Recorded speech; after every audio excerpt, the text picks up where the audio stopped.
নমস্কার, কপটকে আপনাদের স্বাগত।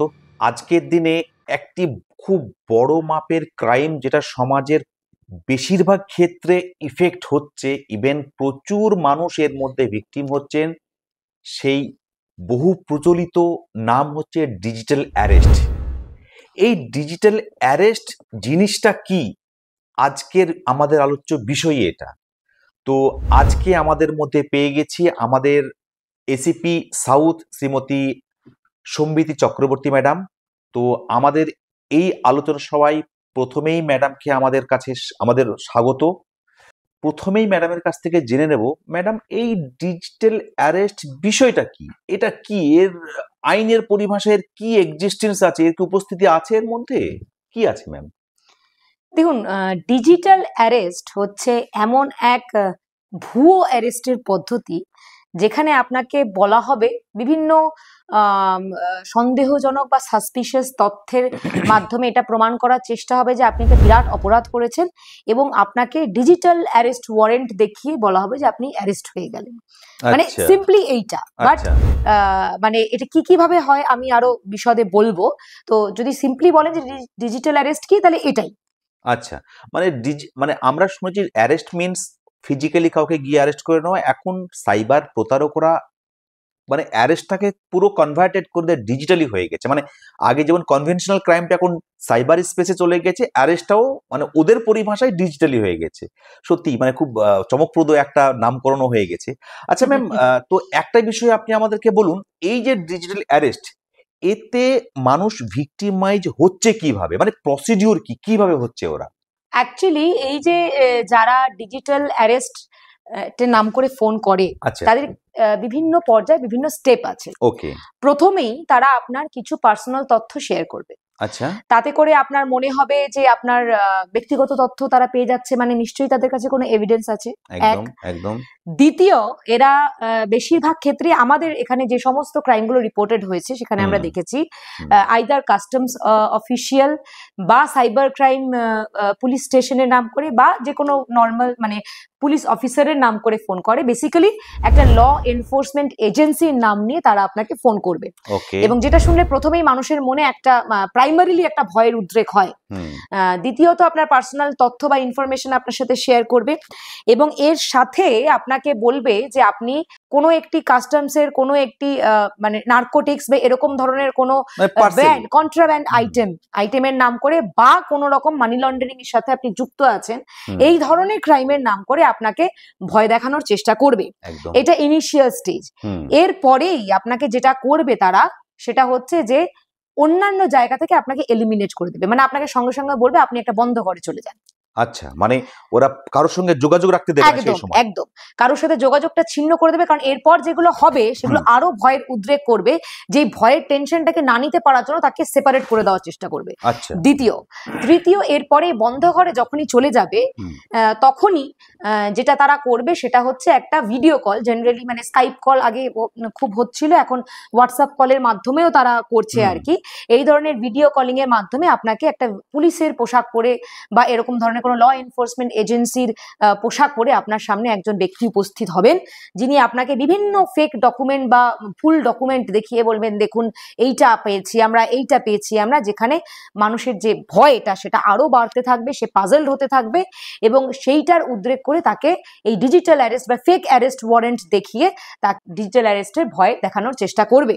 আচ্ছা, মানে আমরা জানছি যে মানে ভয়টা কাজে লাগিয়ে এরা একজন ইনোসেন্ট সাধারণ মানুষকে তার কাছ থেকে তার সঞ্চিত অর্থ কিভাবে হাতিয়ে নেওয়া যায় তার একটা সুন্দর মাধ্যম ডিজিটাল অ্যারেস্টের মাধ্যমে। মানে আপনি বলতে চাইছেন ম্যাডাম যে ভয় দেখিয়ে এরা এটা করছে, তার মানে আমাদেরকে পুলিশের নামে কোনো ফোন বা কোনো ভিডিও কলস যদি আসে আমরা ভয়টাকে ইগনোর করে এগিয়ে যাব, এটাই বলছি। এবং এটাই নয়, এরা ভয় দেখানোর পরে আলটিমেটলি কি, সাইবার ক্রাইমের প্রত্যেকটা জিনিসের তো এন্ড হচ্ছে আমরা কিভাবে তাকে ভয় দেখিয়ে টাকা নেব, এবং এই ভয়টার মাধ্যমে তারপরে তারা আপনাকে প্রস্তাব দেবে যে কিভাবে আপনি এই অ্যারেস্টটাকে অ্যাভয়েড করতে পারেন। যেমনি মানি লন্ডারিং এর ক্ষেত্রে তারা প্রস্তাব দেয় যে এই যে আপনার টাকা মানি লন্ডারিং এ আপনি অভিযুক্ত, তাহলে আপনাকে এটা প্রমাণ করতে হবে যে আপনার টাকাটি সঠিক, মানে হোয়াইট মানি। এইটা প্রমাণ করার জন্য আপনার ব্যাংক অ্যাকাউন্টে যত টাকা আছে আপনারা আমাদের একটা ভেরিফাইড ভেরিফাইড অ্যাকাউন্টে ট্রান্সফার করুন, আমরা সেই টাকাটাকে ভেরিফাই করে বলবো যে সেটা ঠিক কিনা এবং আপনাকে আবার সেই টাকাটা ফিরিয়ে দেবো, এইরকম বলে নাম করে তারা সমস্ত টাকাটা নিয়ে নেবে। বা ডিজিটাল অ্যারেস্ট থেকে বাঁচার জন্য আপনাকে এত টাকা দিতে হবে, এরকম বিভিন্ন পদ্ধতিতে তারা টাকা নেওয়ার চেষ্টা করবে। এবং সেই মুহূর্তে কারোর সাথে যোগাযোগ বিচ্ছিন্ন হয়ে যাওয়ার জন্য, কারোর সাথে যোগাযোগ বা কনসাল্ট না করতে পেরে মানুষ ভয়ে বাঁচার জন্য এরকমটা বহু টাকা দিয়েও ফেলেছে। আমাদের কাছে ইনফ্যাক্ট কোটি টাকা পর্যন্ত স্ক্যাম আছে এর মাধ্যমে হয়েছে। ও বাবা, কোটি টাকা মানে বিশাল ব্যাপার। আচ্ছা ম্যাডাম, একটা বিষয় বলি আপনাকে, এই বিষয়টা আমরা শুনেছি যে অনেক সময় যখন কল আসে আমাদের কাছে, সেখানে কিন্তু আমার নাম বলে দেয় যে মিস্টার অমুক বলছেন, ইভেন আমার অ্যাড্রেস বলে দিচ্ছে, আমার প্রফেশন বলে দিচ্ছে, আমার কোনো রিলেটিভস এর নামও বলে দিচ্ছে যে আপনার ছেলে বা আপনার মেয়ে বাইরে কোনো কান্ট্রিতে পড়াশোনা করছে, তো আপনার ওই ছেলের নামে আপনার ছেলেকে অ্যারেস্ট করে নেওয়া হবে যদি আপনি এই ডিজিটাল অ্যারেস্টের এই পার্টে যদি আপনি না এগিয়ে আসেন বা আমাদের কথা মতো আপনি না শোনেন। তো ম্যাম এইভাবে আমাদের নামও বলে দিচ্ছে, সেক্ষেত্রে আমরা যদি ইগনোরেন্স কিভাবে করব, আমরা জানবো কি করে যে না ওটা একটা ফ্রড? বিশেষ করে কি সাধারণ মানুষ তো খুব ইনোসেন্ট হয়, ওরা তো জানে না, পুলিশের নাম শুনে প্রথমে তারা ভয় পেয়ে যায়, যেটা একদমই উচিত নয়। প্রথমে সেটা ভেরিফাই করা উচিত, তবুও কিন্তু আমরা ওই ক্ষেত্রে আমরা করব কিভাবে? দেখুন, এই যে নাম বলে দেওয়া, এগুলো কিন্তু আজকালকার যুগে যেটা মানে আজকালকার যুগে যেখানে সমাজটা মানে বিভিন্নভাবে কানেক্টেড, সেখানে এই তথ্যগুলো পাওয়া কিন্তু বিরাট কোনো ব্যাপার নয়।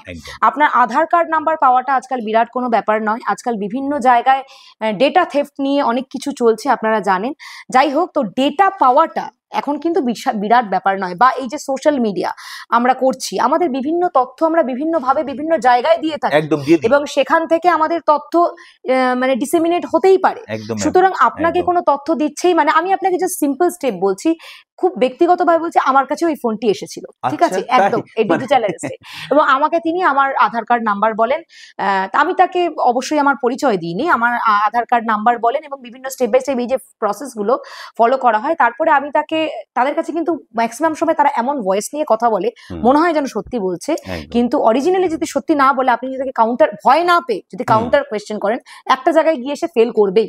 যেমনি আমাকে যেমনি বললো তার বাড়িতে ডিজিটাল অ্যারেস্ট ওয়ারেন্ট পাঠানো হবে, আমাকে হোয়াটসঅ্যাপ পাঠালো, সব করলো, সবকিছু দেখার পর আমি বললাম, আচ্ছা আপনি তো আমার আধার কার্ড নাম্বারটা পেলেন, কোথা থেকে পেলেন? তো আমাকে উত্তর দিল, আমি আপনাকে কেন বলবো আমি কোথা থেকে পেলাম? খুব ভালো কথা, বলবে না? তা আমি বললাম, আমার অ্যাড্রেসটা তাহলে একটু বলুন, কোন অ্যাড্রেসে ওয়ারেন্টটা আপনি পাঠাবেন?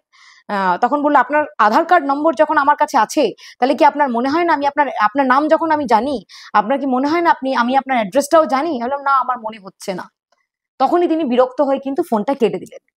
তো এইটাই আমি বলতে চাইছি যে এই যে সামান্য তথ্যগুলো, আমি বলছি না যে সবাই পুলিশ ডিপার্টমেন্টের সাথে যুক্ত থাকবে বা এগুলোর সম্বন্ধে নলেজ থাকবে, বাট এটুকু অ্যাটলিস্ট আজকালকার তথ্য প্রযুক্তির যুগে আমরা ভাবতেই পারি যে এই সামান্য তথ্যগুলো পাওয়া কিন্তু কোনো বড় ব্যাপার নয়। তাই ভয় না পেয়ে একবার রিচেক করুন, ক্রস চেক করুন, প্রশ্ন করুন। আর সবচেয়ে বড় কথা, এই ডিজিটাল অ্যারেস্ট ওয়ারেন্ট বা ডিজিটাল অ্যারেস্ট নামে কোনো বস্তু কিন্তু আদৌ এক্সিস্ট করে না। এই ধরনের কোনো অ্যারেস্ট এখনো অবধি আমাদের আইনে আসেনি, এবং ভবিষ্যতের কথা আমি জানি না। এখনো অবধি আমাদের আইনে ডিজিটাল অ্যারেস্ট বলে কোনো বস্তু কিন্তু এক্সিস্ট করে না। এই বিষয়ে ম্যাম কি হয়, এই অ্যারেস্ট শব্দটা যেন আমাদের কাছে একটা প্যানিক ব্যাপারটা চলে আসে, বাট ওই অ্যারেস্ট শব্দটা আসার পরে আমরা কিন্তু ভেরিফাই করি না কিভাবে এখান থেকে উদ্ধার পাবো সেই বিষয়ে। আমি ক্রাইম করে থাকি বা না করে থাকি, অ্যারেস্ট শব্দটা আসা মানে আমাকে প্রসিড করতে হবে কিভাবে নিজেকে রিলিভ করব। বাট একটা বিষয় দর্শকবৃন্দুর সামনে বলে রাখি যে এই পার্টটা না ম্যাম খুব সুন্দরভাবে আমাদের সামনে তুলে ধরলেন কি ডিজিটাল অ্যারেস্টটা কি আছে, বাট আমাদেরকে না ভেরিফাই করেই এগোতে হবে। এবার ম্যাম একটা যে বিষয়টা ঘটছে, ধরুন কেউ ডিজিটাল অ্যারেস্টে ভিক্টিমাইজ হয়ে গেলেন, কারোর সঙ্গে এরকম একটা ইনসিডেন্ট ঘটে গেল, তার ক্ষেত্রে করণীয়টা কি ম্যাম? সে কি করবে? একান্তভাবে যদি ভিকটিম হয়েই যান, তাহলে যে প্রসেসের মাধ্যমে আপনি টাকাটা দিয়েছেন সেটাকে আটকানোটা আমাদের মূল এবং প্রথম বিবেচ্য বিষয় হয়ে দাঁড়ায়। তো সেক্ষেত্রে এনসিআরপি বা ন্যাশনাল সাইবার ক্রাইম পোর্টালের মাধ্যমে আপনি নিজেই যে কোনো জায়গা থেকে আপনি রিপোর্ট করতে পারেন, বা 1930 সাইবার ক্রাইম হেল্পলাইন নাম্বারে ফোন করে আপনি আপনার অভিযোগ জানাতে পারেন, এবং বিধাননগর পুলিশ কমিশনারেটের অন্তর্বর্তী যে কোনো থানায় গিয়ে আপনি আপনার আপনার অভিযোগ জানাতে পারেন। বিধাননগর সাইবার ক্রাইম পুলিশ স্টেশনে আপনি আপনার সমস্ত তথ্য নথি নিয়ে যোগাযোগ করলে আমরা সর্বসম্মতভাবে আপনার টাকাটিকে কিভাবে বিভিন্ন লেয়ারে আটকানো যায়, কতটা তাড়াতাড়ি আটকানো যায় তার চেষ্টা আমরা করে থাকি। তাই সত্বর পুলিশের সাহায্য নিন, বিধাননগর পুলিশ কমিশনারেটের সাহায্য নিন, এবং যদি একান্ত ক্রাইমটি ঘটেই থাকে সেটাকে আটকানোর জন্য সমস্ত রকম চেষ্টা করতে থাকুন। বিশেষভাবে ধন্যবাদ ম্যাম আপনাকে। আজকের এই আলোচনা সভায় ডিজিটাল অ্যারেস্ট নিয়ে আমার অডিয়েন্সকে খুব সুন্দরভাবে ব্রিফ করে বোঝানো হলো যে এই ডিজিটাল অ্যারেস্টের কোনো উপস্থিতি আমাদের আইনের পরিভাষায় কোথাও নেই। তো কিভাবে যদি কেউ ভিকটিম হয়েই থাকেন তাহলে কিভাবে তাকে প্রসিড করতে হবে সেটাও আপনার খুব সুন্দরভাবে শুনলেন। তো পরবর্তী সময়ে আবার আপনাদের সঙ্গে দেখা হবে, আবার নতুন কোনো সাবজেক্ট নিয়ে, নতুন কোনো বিষয় নিয়ে। আপনারা আমাদের সঙ্গে থাকুন, পাশে থাকুন। নমস্কার।